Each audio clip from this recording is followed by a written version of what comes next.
Shalom, selamat pagi Bapak Ibu, Saudara-saudari sekalian. Berjumpa kembali dengan saya Erwin dalam renungan harian Gereja Katolik pada tanggal 20 April 2020 pada hari pada hari Senin Bapak Ibu.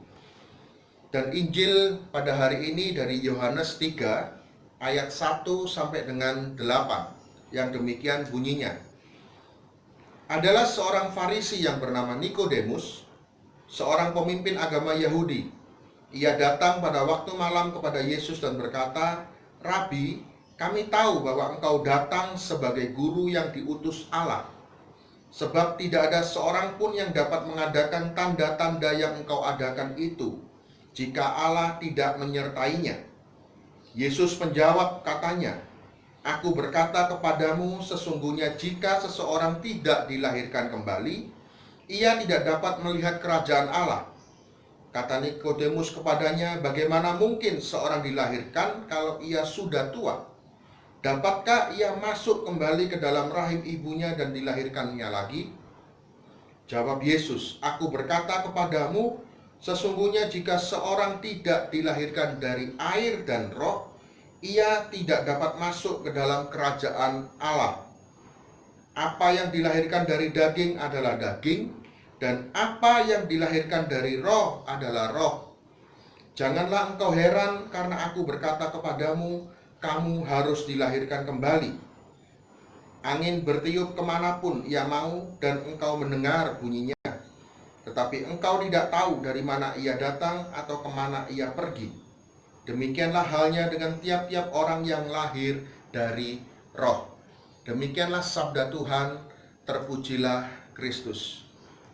Bapak Ibu, kalau Anda membaca Injil Yohanes bab 3 ini, dari ayat 1 sampai 8, judul perikopnya adalah percakapan dengan Nikodemus. Bacaan hari ini, pagi ini, berbicara tentang bagaimana seseorang mengalami yang namanya lahir baru. Atau di dalam gereja Katolik biasanya kita mengenal yang ini adalah sakramen baptis Bapak Ibu.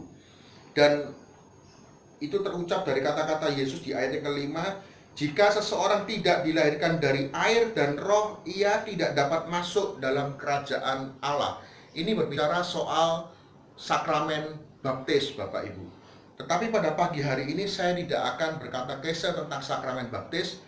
Saya akan mengajak Anda merenungkan kembali dari sisi yang berbeda, yaitu dari sisi Nikodemus. Bapak Ibu, Alkitab mencatat bahwa Nikodemus itu adalah pemimpin agama Yahudi Bapak Ibu. Jadi pada zaman Nikodemus ini termasuk katakanlah seperti majelis begitulah ya, majelis pimpinan tertinggi dari agama Yahudi. Karena Nikodemus adalah bagian dari pemimpin agama Yahudi, maka dipastikan bahwa Nikodemus ini bukan orang sembarangan Bapak Ibu. Dia orang yang terpelajar. Dia orang yang mengerti hukum Taurat. Dia orang yang sangat-sangat kaya pada saat itu Bapak Ibu. Tetapi ada sesuatu yang istimewa pada Nikodemus ini. Rupanya pada malam hari itu dia dengan sembunyi-sembunyi datang pada Yesus pada malam hari. Karena Nikodemus ingin berjumpa dengan Yesus dan belajar lebih dalam tentang siapa Yesus. Di bagian yang lain, Nikodemus pada saat Yesus diadili, Nikodemus ini adalah salah seorang yang membela Yesus pada saat pengadilan itu. Dia katakan apakah tidak sebaiknya dicari bukti terlebih dahulu dan sebagainya. Bahkan pada waktu Yesus dikuburkan, Nikodemus juga ada di sana Bapak Ibu. Bapak Ibu, saya mau katakan begini. Nikodemus pada malam hari itu datang kepada Yesus dan dia mengatakan begini, "Rabi, kami tahu bahwa engkau datang sebagai guru yang diutus Allah." Sebagai seorang yang mempunyai kedudukan tinggi pada saat itu, dia bertemu dengan Yesus dan kemudian dia katakan Rabi, yang artinya guru. Padahal Yesus ini adalah rakyat biasa Bapak Ibu. Tetapi Nikodemus punya yang namanya kerendahan hati dan dia mengatakan, dia memanggil Yesus adalah guru. Bapak Ibu, bagi saya adalah sesuatu yang luar biasa bagaimana seseorang yang punya kedudukan yang begitu tinggi dan pada saat berjumpa dengan Yesus, dia mengatakan guru Bapak Ibu. Poin yang pertama yang kita mau belajar pada pagi hari ini, jika Anda dan saya mau mengalami atau masuk dalam kerajaan Allah, Anda juga harus punya kerendahan hati Bapak Ibu. Bagaimanapun keadaan Anda hari ini, mungkin engkau seorang yang luar biasa, engkau orang yang begitu hebat, engkau mungkin orang yang dihormati oleh begitu orang luar biasa, Bapak Ibu. Saya mau katakan pada saat engkau masuk di hadapan Tuhan, tanggalkan semua statusmu itu. Tanggalkan semua apa yang melekat pada diri Anda, Bapak Ibu. Pada saat kau mau menikmati kerajaan Allah, Bapak Ibu, saya mau katakan engkau harus punya kerendahan hati untuk menanggalkan seluruh status hidupmu. Seberapapun kayanya engkau, seberapapun hebatnya engkau di hadapan Tuhan, saya mau katakan Anda dan saya harus merendahkan hati, bahkan merendahkan dirimu di hadapan Tuhan.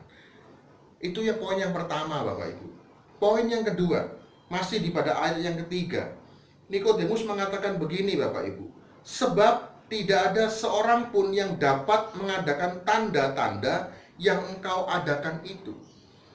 Pada saat itu pertumbuhan iman Nikodemus melihat Allah, melihat Tuhan Yesus bukan sebagai anak Allah, tetapi sebagai guru.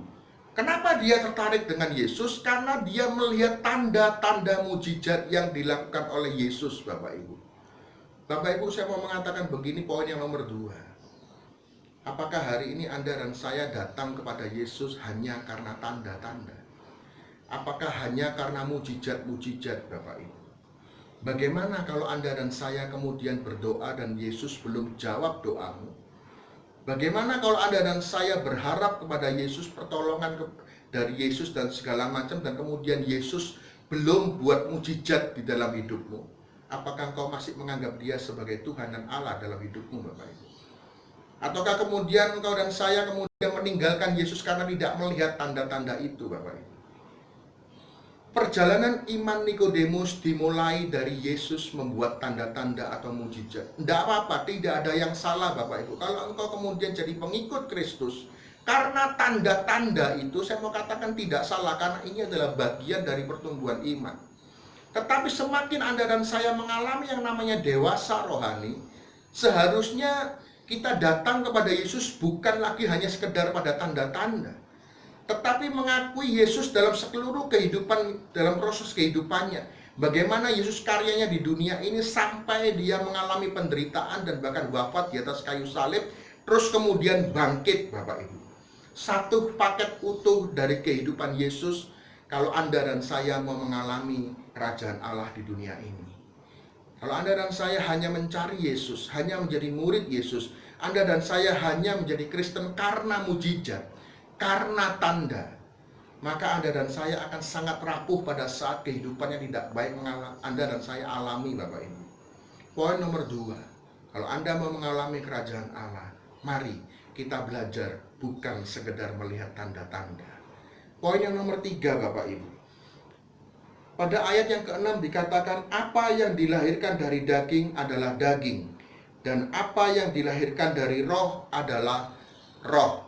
Bapak Ibu, poin nomor 3, saya mau katakan kalau engkau mau menikmati yang namanya kerajaan Allah, Anda dan saya tidak bisa hidup dari kedagingan.